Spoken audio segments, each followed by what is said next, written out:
ఎప్పటికప్పుడు తాజా వార్తలను అందిస్తున్న డి న్యూస్ లోకల్ కు స్వాగతం. శిక్షించాలి నకిలీ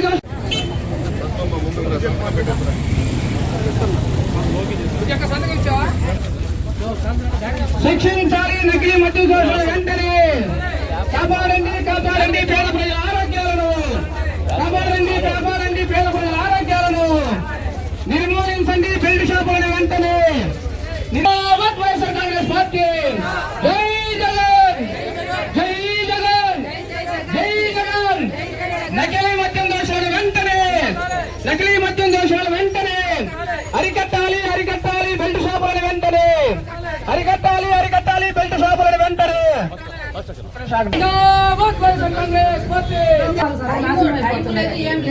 దయచేసి అది రైతు ప్రభుత్వానికి దగ్గర తీసుకెళ్లి మీరు కొంచెం మాకు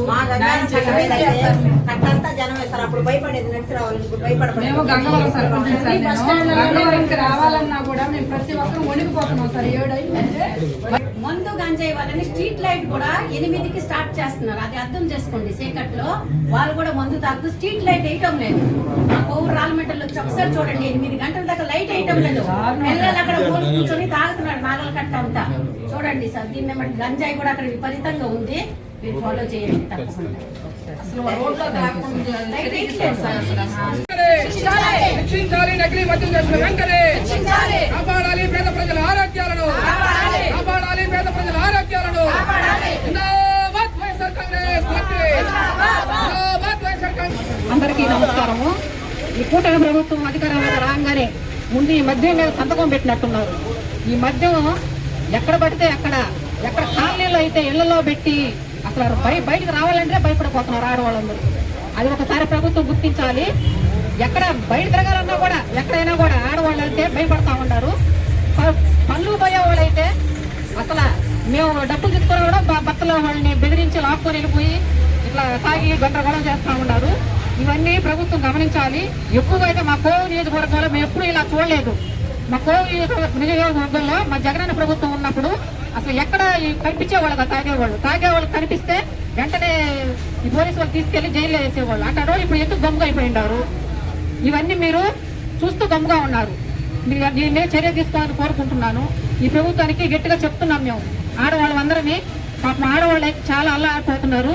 ఇవన్నీ మీరు గుర్తించండి. అందరికీ నమస్కారం.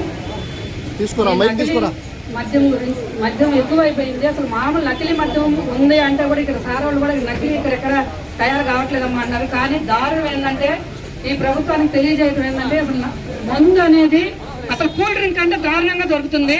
మా ఊర్లో అయితే ఏర్లై పారుతుంది. అసలు గంగవరం నుంచి కోవూరుకు రావాలంటే 6-7 గంటల నుంచి మేము భయపడిపోతున్నాము. ఎందుకంటే ఆ రోడ్డు అంతా అడుగుకి మద్యమేను. అసలు ఈ విధంగా మద్యం దొరకడం నేను చరిత్రలో రాజకీయాలకు వచ్చిన తర్వాత ఇన్ని సంవత్సరాలు 30 ఏళ్ళలో చూడటం ఇదేను.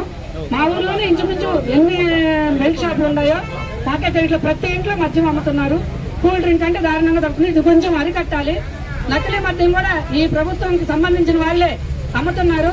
కానీ దాని గురించి పట్టించుకోవట్లేదు. నకిలీ మద్యం తయారు చేస్తున్నా కూడా ప్రభుత్వం గమ్మునుంది. దీన్ని కఠినంగా శిక్షించాలని చెప్పి ప్రభుత్వాన్ని కోరుతున్నాము. ఈ ఆడవాళ్ళు మొత్తం చాలా ఇబ్బంది పడుతున్నారు. పెన్షన్లు ఎక్కువ ఇచ్చారు 4,000 అని చెప్పి అనుకుంటున్నారు. కానీ 8,000 10,000 రూపాయలు తాగుతున్నారు. పెన్షన్ వచ్చిన రోజైతే మా వీధులు మొత్తం తాగి పడిపోయి ఉంటున్నారు. ఇది కొంచెం ఆరోగ్యపరంగా కూడా చూడండి. ఇంట్లో ఆడవాళ్ళు చాలా బాధపడుతున్నారు. దీన్ని ఒక ప్రభుత్వం గట్టిగా తీసుకొని ఈ నకిలీ మద్యం తయారు చేసే వాళ్ళని శిక్షించాలని కోరుకుంటున్నాము. ఇది అవకాశం ఇచ్చినందుకు ధన్యవాదాలు.